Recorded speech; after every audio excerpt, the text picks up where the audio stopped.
Urban, could you talk a little bit about, you made reference yesterday about, as long as you're around, if the you're going to say if the quarterback's not playing well, chances are people around him aren't playing well, and vice versa. When you look at the tape from that game, do you still feel like this was an all-around failure as opposed to a specific group? Of course. Offensively, I mean. Of course, and I think it's time tested. I would be surprised if anyone ever said something different. Sure, people have off days, but when you struggle like we struggled in the first half, you're certainly not a player, and it's certainly not a quarterback. Same thing when someone plays great. The first thing I always usually do is talk about the offensive line or the receivers that made that player look great. So I know that's a little bit not what people want to hear, but that's actuality when you really watch film. We had 6 penalties on offense. 6. Yeah.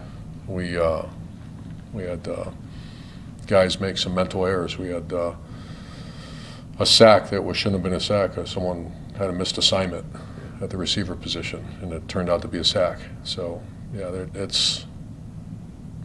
I think that's time tested. Okay, but when you say this, are you not in any way absolving Trevor from his own culpability? No, I say we. Yeah. He's part of the we. Have to play better. Did you guys? The encouraging thing is the second half. There was, that was a recipe of getting your tail kicked in, and they came back and on the road, tough crowd, very good team. I was talking to Amy walking down here. When you started getting ready for that game, you started looking at that team. That's a very good team. By the way, you just reminded me of something. Late in that game in the fourth quarter, you guys did something that you hadn't done all year. You guys have been very, very poor in third and long situations. You're 8 for 58 in third and 5. We had Treadwell going into that game. You converted a third and 12, a third and 11, and a third and 10. Didn't So you're get the being results positive. you want, but Thank you. Thank you for positivity. well, You're right. Is that at least a little bit encouraging? Absolutely. I'm not going to let this, there's a lot of positivity. Most importantly, the locker room, a bunch of street fighters. We got whatever games left, and we're going to go try to win this one. And the hardest thing is that this one stung because I thought our guys put us in position to win that game. And some great efforts. We had a plus 17-yard field position average in the second and third quarter, which is that's serious business. Usually you win those games.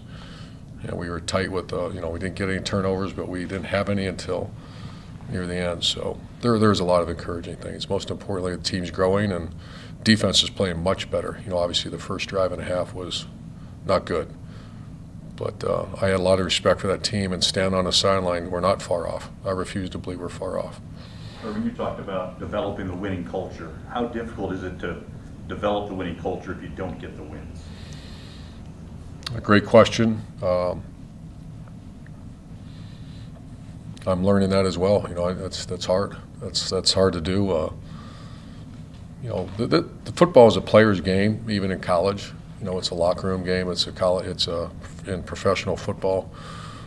You do the very best to put them in position to go win, but obviously that's why you respect the players so much. They got to go make the plays. They got to have that, that refuse to lose, and I really believe we're getting there. I really believe you saw it against the Buffalo Bills. You saw it against, I thought last night. I really believe they were in a refuse to lose mentality, and that players do that. Did you watch the black funnel film, and did you figure out what went wrong there? Yeah, I missed assignment by one of the players on the left side and block punt. Is that more on Shaq or Chappelle? I don't like to call out guys for that, but it was on that left side. And even if that guy was Andrew culpable when he didn't pick him up? No, that wasn't his guy. But it looked like Andrew kind of reacted a little bit late. Yeah, I tried to save it, but it wasn't him. Okay. Urban, just getting back to the culture question, are there some things you can do when the wins aren't there to be able to give players that kind of positive feedback that they get with a win? Sure. That'll reinforce it? No, not like a win, because the wins, it's completely different. I want everything to feel different, taste different, act different when you win. When you lose, you just show that's what videotape's for. And that's where you reward, I always start each meeting, reward the guys that played really well. And then you got to show, I think it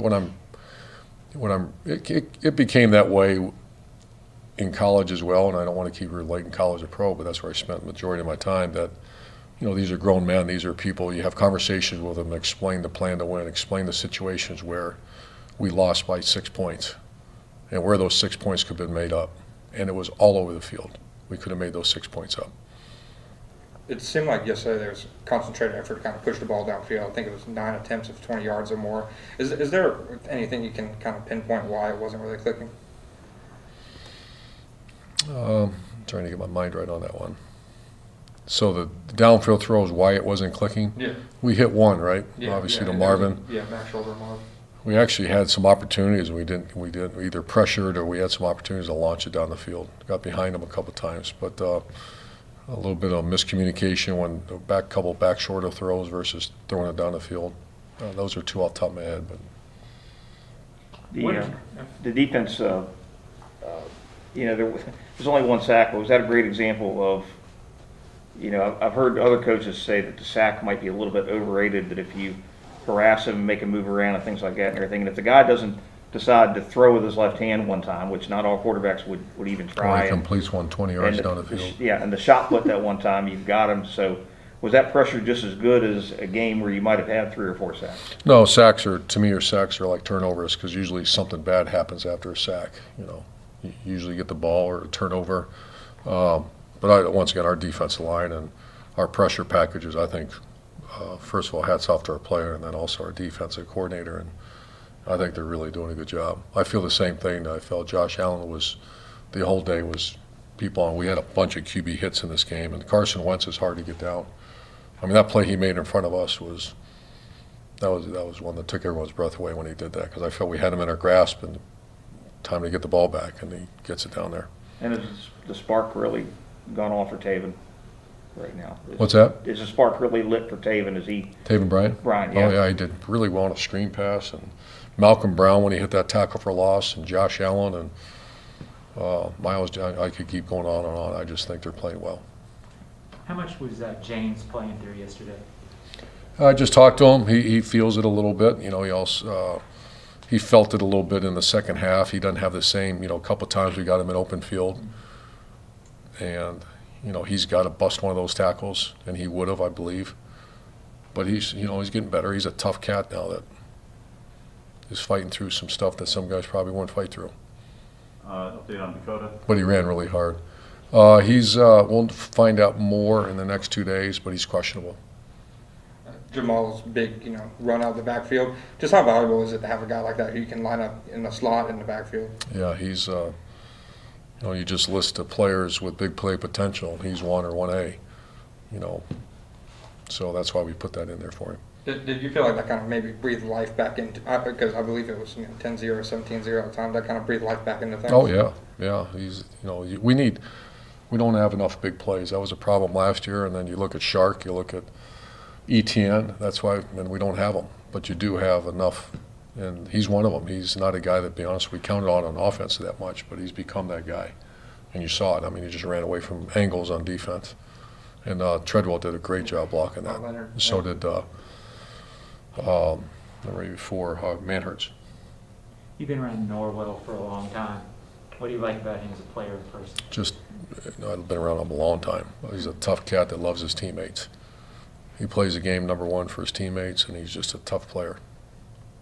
How big could a game like yesterday be for a player like Tyson? You know, you mentioned his confidence Huge. last week, and it just seemed like his confidence went through the roof on that one pass breakup. Yeah, he's that was early in the season, all the way from training camp. I'm not training camp, but preseason games, just locating the ball. And Tim Walton, they work extremely hard on it, and you're starting to see the rewards of it. I thought our pass defense is really much improved over. I mean, it was not very good early, but a lot of guys are playing pretty good back there. Thanks, guys. Thanks, Urban. Appreciate it.